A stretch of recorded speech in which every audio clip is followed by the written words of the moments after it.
दोस्तों, आज हम बात करेंगे भारत की ऊर्जा कूटनीति और इस कूटनीति ने कैसे पूरी दुनिया को चौंका दिया। हम यह भी जानेंगे कि मात्र 72 घंटे में कैसे यूरोप की सांसें फूल गई।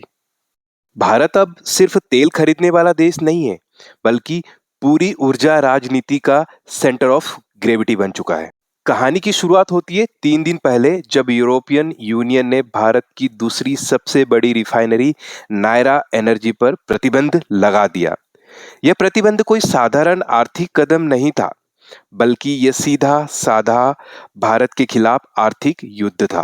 भारत को खुलेआम धमकी दी गई कि अगर तुमने रूस से सस्ता तेल खरीदना जारी रखा तो हम तुम्हारी इकोनॉमी कुचल देंगे। लेकिन भारत भी अब वो देश नहीं रहा जो अंतर्राष्ट्रीय दबाव में आकर झुक जाए। भारत सरकार ने साफ शब्दों में जवाब दिया, India's energy security is the supreme priority. We will do what we need to do.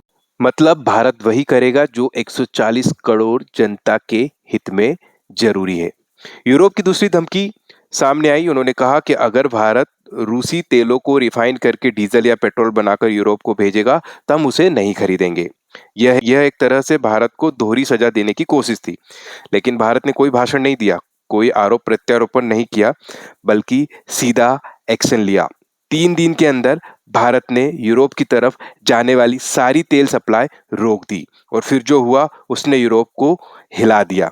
कुछ ही दिनों में यूरोप के कई शहर पेट्रोल डीजल की किल्लत से परेशान हो गए। पंपों पर लंबी लाइनें, दाम आसमान छूते हुए और ट्रक ड्राइवरों की हड़ताल ने औद्योगिक उत्पादन तक रोक दिया। सरकार अब नायरा एनर्जी में 7,000 करोड़ का भारी निवेश करने जा रही है, ताकि रिफाइनिंग क्षमता और बढ़ाई जा सके और सप्लाई चेन को पूरी तरीके से भारत नियंत्रण में ला सके। और तो और नायरा एनर्जी खुद 7,000 करोड़ का नया निवेश करने जा रही है, जिसमें नए पेट्रोकेमिकल प्लांट्स, यूनिट और रिटेल नेटवर्क शामिल हैं।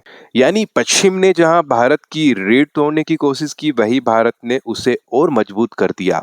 अब बात अफ्रीका की। भारत ने यूरोप को साफ तौर पर दिखा दिया कि हम अब किसी एक बाजार पर निर्भर नहीं है। भारत ने तेल सप्लाई को यूरोप से मोड़कर अफ्रीका और एशिया के देशों की तरफ डाइवर्ट कर दिया।